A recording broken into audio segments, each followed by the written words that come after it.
Sick of listening to the rest of the world preach at America for how we handle our own immigration issues? Well, let's just take a happy jaunt across the pond, where France now has over 300,000 illegal aliens crammed into one neighborhood, with absolutely no plan to fix it.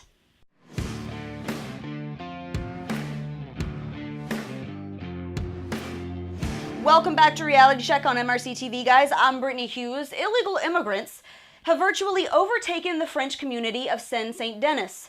It's a small suburb of Paris that sits just a few miles north of the Eiffel Tower.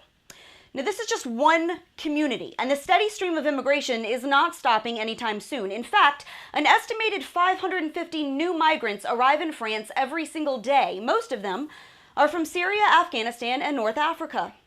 They don't speak the language or understand the culture, and it doesn't seem like they really care to. Instead, they just set up shop in large collective migrant communities that effectively push French people out of their own neighborhoods.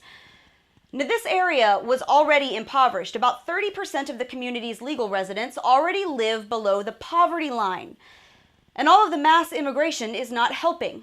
Authorities have already tried to come through and sweep out more than 1,000 migrants from the shanty towns that they'd set up, but that didn't help much, because there are still thousands of people clustered in tents and sleeping on the streets. In fact, it's estimated that illegal immigrants now make up a full 1/5 of this community's entire population. One Parisian senator predicted that the entire area will be one huge ethnic ghetto filled with about 2 million people within the next 20 years. Now, freelance journalist Andrew Malone visited this area and reported back to the Daily Mail saying that he had found migrant communities had already set up their own version of Sharia courts within this community, which police have admitted is now an unofficial no-go zone for native Europeans.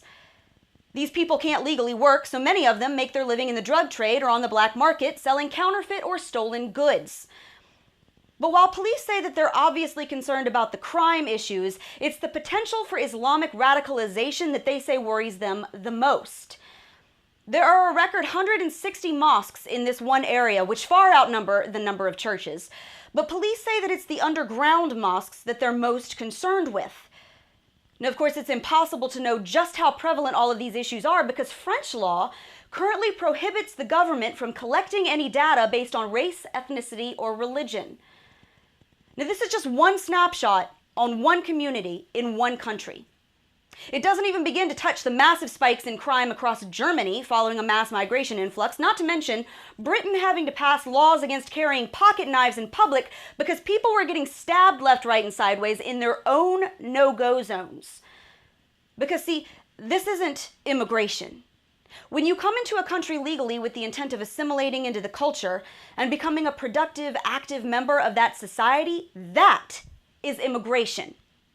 But when you barge across someone else's borders, snub their culture, and tell them to screw off because you've decided to take over their space, that's invasion. It happens right here when people show up at our borders waving their home country's flags and demanding that they be let in simply because they say so. It happens when migrants flood into Paris, take over whole sections of the city, and push all the natives out by threat of violence. It happens when delivery boys are afraid to go into certain parts of London at night because they know that native Europeans are no longer welcome there. And it happens when left-wing radical governments try to score political points at the expense of their own citizens. You end up with Paris. And if that's the way that France feels about their own people, then frankly, I don't care one bit how they feel about us. And that's your Reality Check America. Subscribe to our YouTube page, like us on Facebook and Twitter, and stay sane out there.